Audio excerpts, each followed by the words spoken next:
एक औरत सल्तनत उस्मानिया के सुल्तान अब्दुल मजीद के पास मुकदमा लेकर गई। हाज़िर हुए, फरमाया, सुल्तान मुअज़्ज़म हमारे गांव के काजी के पास में एक मुकदमा लेकर गई थी ताकि काजी साहब इंसाफ और मबनी फ़ैसला करके मुझे इंसाफ दिलाएं। लेकिन बदकिस्मती से मैं जब काजी साहब के पास गई तो उस वक़्त काजी साहब अदालत में अकेला मौजूद था।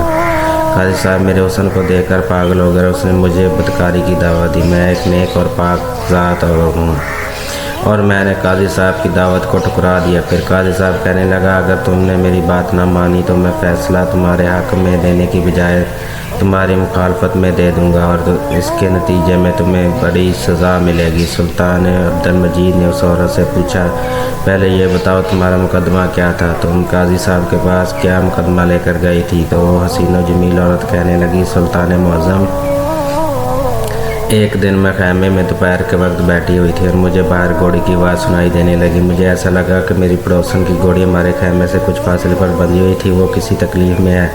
जब मैं उसके करीब गई तो मुझे पता चला कि घोड़ी प्यास की शिद्दत की वजह से चला रही है। मैं सीधा अपने खैमे के अंदर गई और पानी वाला बर्तन उठाया और जाकर घोड़ी के आगे रख दिया। घोड़ी प्यास की शिद्दत ने बहुत कमज़ोर कर दिया था। उसने वो फ़ौरन सारा पानी पी लिया, लेकिन बदकिस्मती से उस पानी में कुछ ऐसी जहरीली चीज़ गिर गई थी जिस पानी को पीते ही फ़ौरन घोड़ी की मौत वाक़या होगी। जैसे यह खबर मेरी पड़ोसन को मिली तो उसने चीखना चलाना शुरू कर दिया और उसने कहा, तुमने मेरी घोड़ी को जहर दिया है। मैं उसे बताने की पूरी कोशिश कर रही थी कि मेरा ऐसा कोई इरादा नहीं था।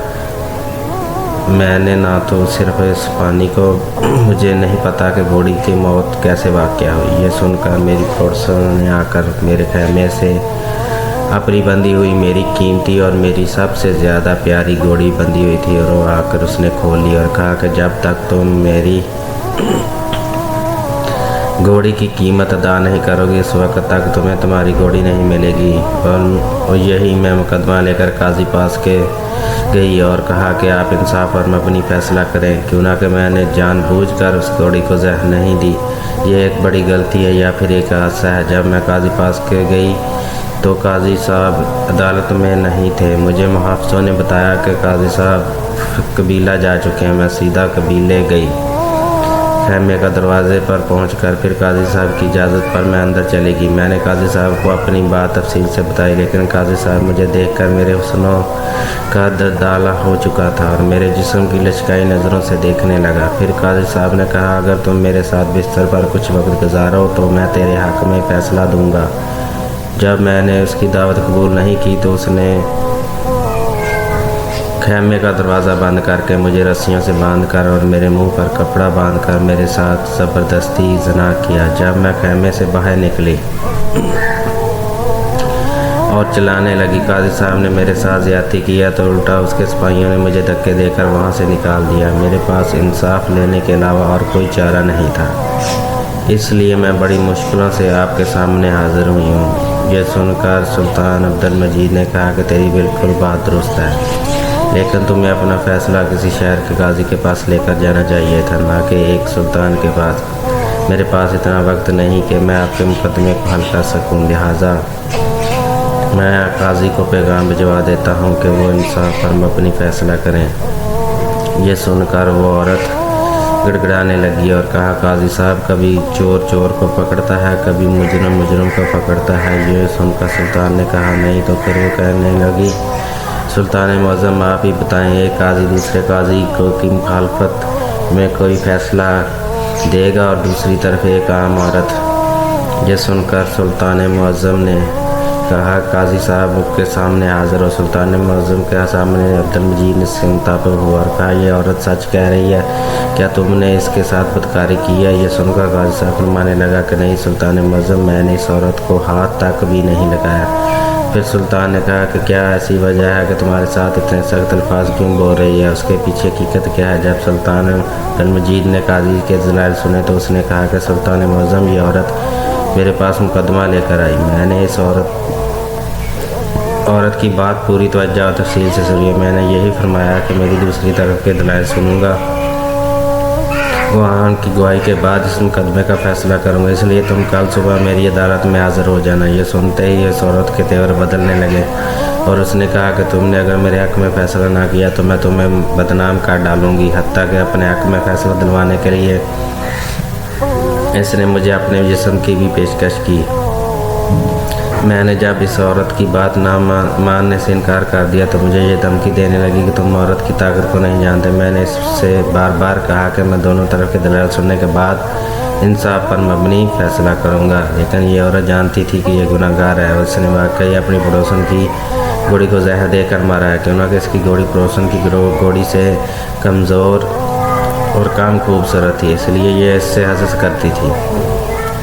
اس سے ڈر تھا کہ فیصلہ اس کے خلاف آئے گا، اس لیے مجھے دھمکیاں دینے لگی۔ جب میں نے اس کی بات نہیں مانی تو اس نے یہ مجھ پر گھرونا الزام لگا کر آپ کے پاس آ گئی۔ آپ چاہیں تو قبیلہ والوں سے پوچھ لیں، یہ خیمے کے دروازے پر موجود محافظوں سے معلوم کروا لیں۔ یہ سن کر وہ عورت کہنے لگی، سلطان معظم، وہ قبیلہ اس کا اپنا ہے اور یہ قبیلے کا قاضی ہے، اور بات محافظوں کی رہی، وہ اپنے سردار کے خلاف گواہی دیں گے، اس لیے میں ان دونوں باتوں کو نہیں مانتی۔ کیا آپ ہی بتائیں کہ ایک عورت اپنی عزت کو خاک میں ملا کر کسی مرد پر اس طرح کا گھرونا الزام لگا سکتی ہے، اور وہ بھی اتنے بڑے قاضی پر؟ اب سلطان عبد المجید دونوں کے دلائل سن چکا تھا، لیکن سلطان کی سمجھ میں ابھی تک نہیں آ رہا تھا کہ ان میں سے کون سچا ہے کون جھوٹا۔ اس نے عورت کے پاس کوئی ثبوت نہیں تھا، نہ ہی قاضی کے پاس کوئی ٹھوس ثبوت تھا جس سے ان دونوں میں کوئی بھی بے گناہ ثابت ہو سکے۔ تھوڑی دیر سوچنے کے بعد سلطان عبد المجید نے حکم دیا کہ ایک بڑا سا برتن لے کر آؤ۔ سلطان کے حکم پر ایک بڑا سا برتن حاضر کیا گیا۔ پھر سلطان نے حکم دیا کہ اس میں چشمے کا صاف شفاف پاک پانی ڈالو۔ برتن میں آئینہ کی شفاف پانی ڈالا گیا۔ اس کے بعد سلطان عبد المجید نے قاضی کو حکم دیا کہ قاضی صاحب، آپ اس برتن میں لباس سمیت اپنے پورے جسم کو ڈبو دیں، یعنی اس طرح ڈبوئیں کہ جیسے آدمی چشمے میں نہاتا ہے۔ قاضی صاحب نے سلطان کے حکم کی تکمیل کی، فوراً اس کے اندر پیر رکھ کر نہانے لگا۔ سارے درباری حیران تھے، سلطان معظم کیا کر رہے ہیں؟ اس کے بعد سلطان عبد المجید نے حکم دیا کہ میرا اپنا ذاتی گھوڑا لے کر آؤ۔ تھوڑی دیر میں گزری کہ سلطان کا گھوڑا سلطان کے سامنے حاضر ہو گیا۔ اب سلطان عبد المجید نے کہا کہ پانی والا برتن میرے گھوڑے کے پاس رکھو۔ جیسے ہی وہ پانی کا برتن سلطان کے گھوڑے کے پاس سامنے رکھا گیا تو گھوڑے نے فوراً پانی پینا شروع کر دیا۔ یہ دیکھ کر سلطان عبد المجید نے کہا کہ چالاک عورت، تم سراسر جھوٹ بول رہی ہو، قاضی صاحب بالکل بے گناہ ہے، اس نے تمہیں ہاتھ تک بھی نہیں لگایا، حتیٰ کہ میں یہ کہہ سکتا ہوں قاضی صاحب کا پاک دامن ہے اور صاف اور شفاف ہے۔ یہ سن کر تمام درباری بڑے حیران ہوئے۔ ایک برتن میں نہانے والے اور گھوڑے کے پانی پینے سے کیسے پتہ چلا قاضی صاحب بے گناہ ہے، عورت گناہ گار ہے؟ یہ سن کر ایک وزیر بول پڑا، سلطان معظم کو آپ کو کیسے پتہ چلا قاضی صاحب بے گناہ ہے اور یہ عورت جھوٹ بول رہی ہے؟ تو سلطان عبد المجید نے کہا کہ میرے گھوڑے کی یہ خاصیت ہے کہ یہ نجس پانی کو منہ نہیں لگاتا، پینا تو دور کی بات، اگر قاضی صاحب نے اس کے ساتھ بدکاری کی ہوتی تو یہ پانی نجس ہو جاتا، اور گھوڑا اس کو کبھی منہ نہیں لگاتا، اس لیے یہ عورت سراسر جھوٹ بول رہی ہے۔ اس کے بعد سلطان نے اس عورت کو کہا کہ اپنے الفاظ میں تم سا سچ بتا دو، ورنہ تمہیں ایسی سزا ملے گی کہ تم اوروں کے لیے نشانی بن جاؤ گی۔ جب عورت کے پاس اور کوئی چارہ نہ رہا تو اس نے سلطان عبد المجید اور تمام درباریوں کے سامنے اپنا گناہ کا اقرار کر لیا اور بتایا کہ جیسا قاضی صاحب نے کہا تھا ویسی ہی بات ہے، میں نے ہی اپنے پڑوسن کی گھوڑی کو زہر دے کر مارا ہے، اور اس سزا سے بچنے کے لیے میں نے قاضی پر یہ الزام لگایا۔ اس کے بعد سلطان عبد المجید نے فیصلہ سنایا کہ گھوڑی کے قتل کے عوض تمہیں گھوڑی کا جرمانہ ادا کرنا اور ایک معزز نیک ایماندار قاضی پر گھرونا الزام لگانے کے جرم میں تمہیں 1 سال کے لیے زندان میں ڈال دیا جائے گا۔